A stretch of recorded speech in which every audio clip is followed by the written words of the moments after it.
Welcome back to Sledhead 24/7. I'm your host, Carly Applin, and joining me is former racer Paul the Mac Man. Mac, you obviously used to race. Let's talk about racing now compared to when you were on the track. You know, it's really changed a lot in the last 10 years. What it is, a big change is technology of the snowmobiles. They have much better suspension, they have better engines, it's easier to maneuver the snowmobile in the air.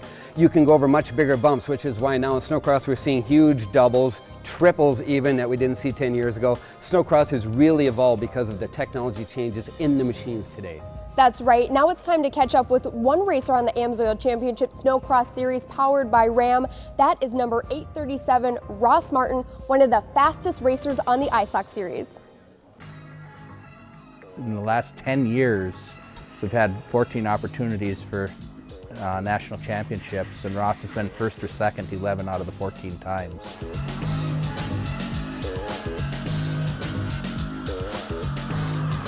Ross is one of the most competitive people I've ever met. He's driven like very few racers are driven. I mean, he has a desire to win. Definitely racing in the pro class, you don't really get an easy race per se. Everyone's always up there to win.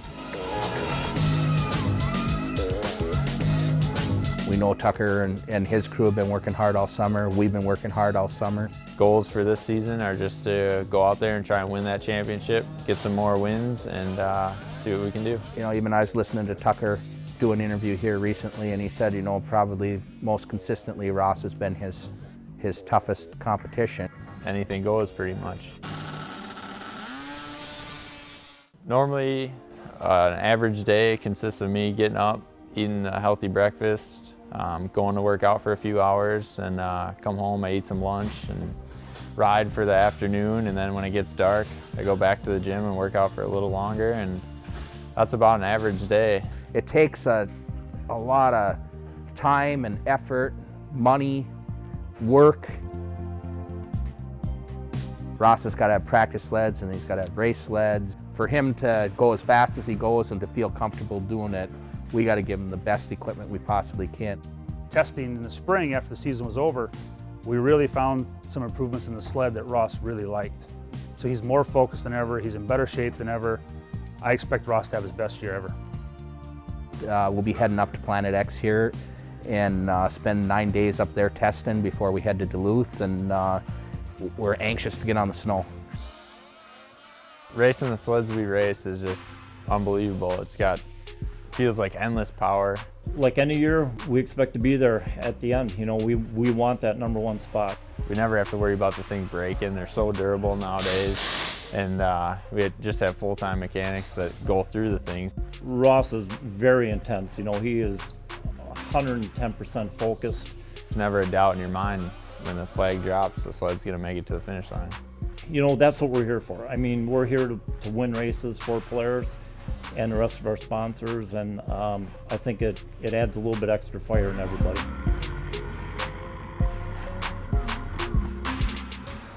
Second place is a huge disappointment to Ross. I mean, anything other than first place, his head's hanging pretty low. Finishing second last year just kind of drove me harder all summer long to keep on working and push myself even farther than I did last year to see if we can get out there and get the win. He knows that there's a lot on the line. You know, we want to win that championship. Anything can happen. The competition's really tough, but definitely he has worked every bit as hard as the crew, myself. Our sponsors have stepped up to help, especially Polaris.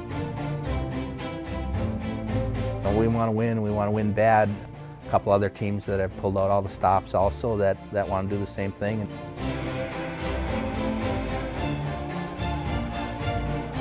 Well, Ross had a great year last year. I mean, he finished second in points, he won 4 races, he won the AMSOIL Dominator, he won both days at Eagle River. Unfortunately, Tucker had a phenomenal year, and Ross got a little bit lost in the shuffle. It's going to be tight. I don't think there's a shoe-in for anybody. Man, it's a long season. Anything can happen out there.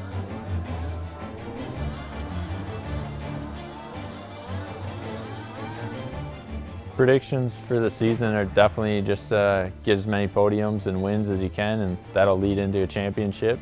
We are very, very prepared for this season.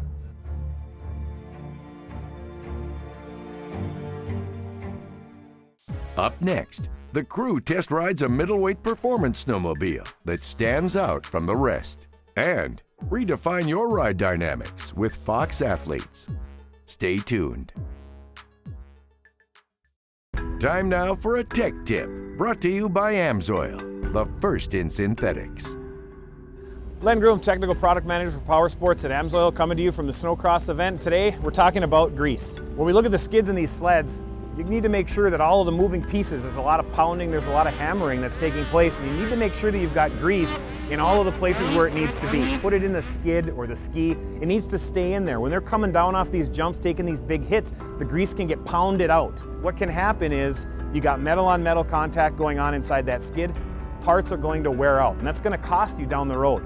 We do that well here at AMSOIL. It resists pound out. The other thing you need to look at is washout. If you look at them when they're in motion, there's a ton of snow flying in there. You need to make sure that the grease isn't going to wash out. So that's where we spend a lot of time at AMSOIL doing the research, doing the field testing like we do with the snowcross teams to be sure that the grease is going to perform in all areas. Not only is it going to be slippery, but it's going to stay in place when you need it. So if you're looking to maintain your sled, you want to hit it with some grease before the season, maybe during the season once, and especially when you put it in storage. For more information, you can take a look at amsoil.com.